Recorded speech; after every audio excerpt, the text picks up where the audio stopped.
एक बहुत सुंदर सोहर सुनाने जा रही हूँ। अगर आप लोग को अच्छा लगे तो हमारे वीडियो को लाइक करें, शेयर करें और कमेंट में बताएं कि आप लोग को कैसा लगा हमारा ये सोहर गीत। मंडपे में हमारो बियाह भइले, कोठरी गवनवा भइले हो। मंडपे में हमारो बियाह भइले, कोठरी गवनवा भइले हो।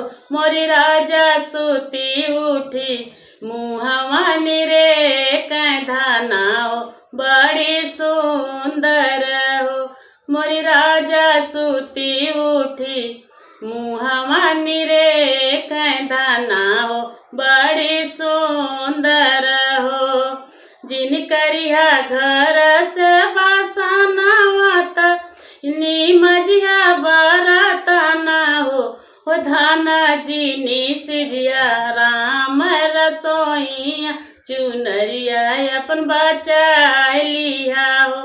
हे धाना जी सिजिया राम रसोईया चुनरिया अपन बचा लिया हो।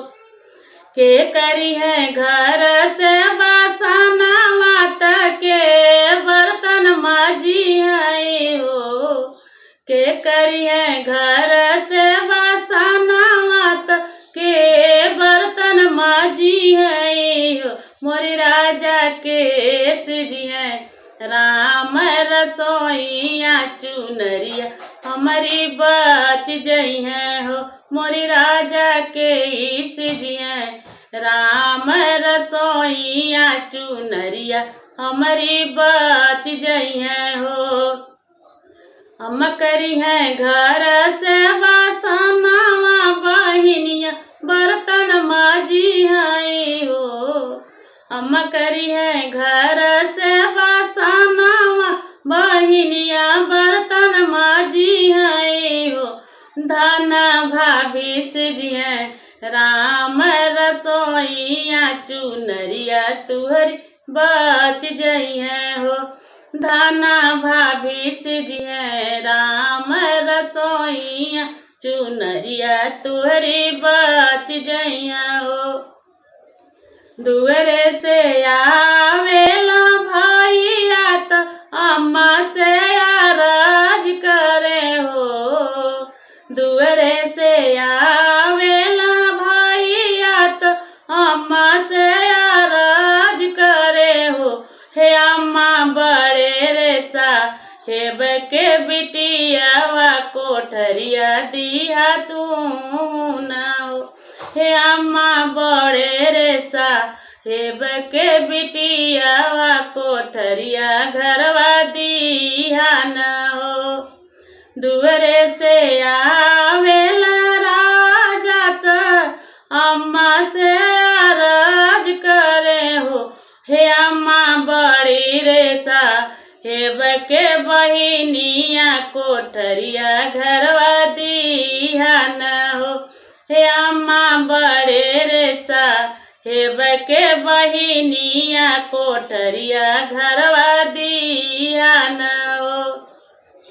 बहरे से आवेले नाना दिया त अम्मा से रजिया करे हो। बहरे से आवेले नाना दिया त अम्मा से राज करे हो। हे अम्मा बड़े रे गाल के बिटियावा भूसौल घरवा दिया न हो। हे अम्मा बड़े रे गाल के बिटियावा भूसौल घरवा दिया न हो। घरी राती गईली पहाड़ी राती अवरूपी चली रात हो। घरी राती पहली पहाड़ी राती अवरूपी चली राती हो।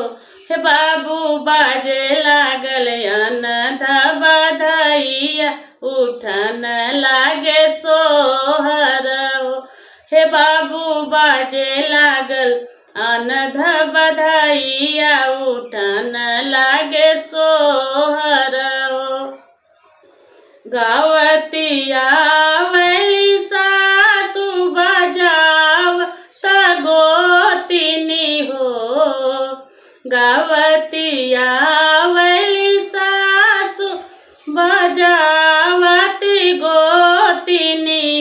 मोरी बहिनी याधे गोड़े नाचले ननदिया कंगनवा हम ले बई हो। मोरी बहिनी याधे गोड़े नाचले ननदिया कंगनवा हम ले बई हो। नहीं देबो ये ननदा नहीं देब कंगना में नहीं देब हो। हे ननदा सोची खला वही दिन के बातिया कंगनवा नहीं देबई हो। हे ननदा सोची घला वही दिन के बातिया कंगनवा नहीं देबई हो। मंडपे में हमारो बियाह भइल कोठरी गवनवा भइल हो। मंडपे में हमारो बियाह भइल कोठरी गवनवा भइल हो। मोरी राजा सुती उठी मुहवा निरेखे धना हो बड़ी सुंदर हो। मोरी राजा सुती उठी मुहवा निरेखे राजा हो बड़ सुंदर हो। मोरी राजा सुती उठी मुहवा निरे